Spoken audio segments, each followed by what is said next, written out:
इस वीडियो में अब हम शॉर्टली देख लेते हैं कि हमारे पास इस वक्त मार्केट में बिजनेस मॉडल्स जनरली क्या चलते हैं।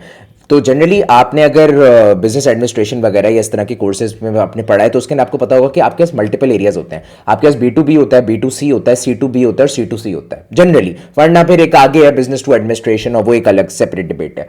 लेकिन अभी हम बात करेंगे इन 4 मेन मोटे एरियाज की कि ये एग्जैक्टली किस तरह के बिजनेसेस होते हैं। तो B2B का मतलब ये है कि बिजनेस टू बिजनेस ट्रांजैक्शन।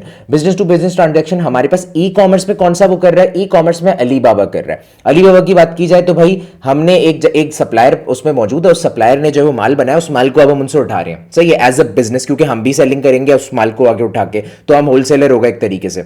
अच्छा, सेकंड आता है हमारे पास B2C, business to consumer. Business to consumer हमारे पास सिंपली अमेजॉन है कि आप एक हमने वहां पे गए, हमने अपनी कीवर्ड लिखा, हमने जो प्रोडक्ट खरीदनी हमने खरीद ली।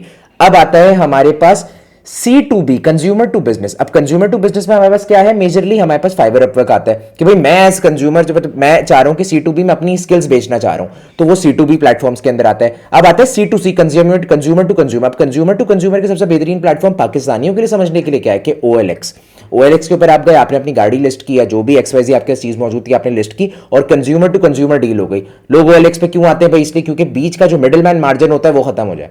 ठीक है, तो ये एक जनरल अंडरस्टैंडिंग है ऑफ बिजनेस मॉडल्स ऑन ये जो हमारे पास जनरली बिजनेस में मौजूद होते हैं, ताकि आप कल को किसी से भी बात करें कि भाई आपका B2B बिजनेस मॉडल है, आप B2C पे काम करते हैं तो आपको क्लैरिटी हो कि आप किस चीज में है मौजूद।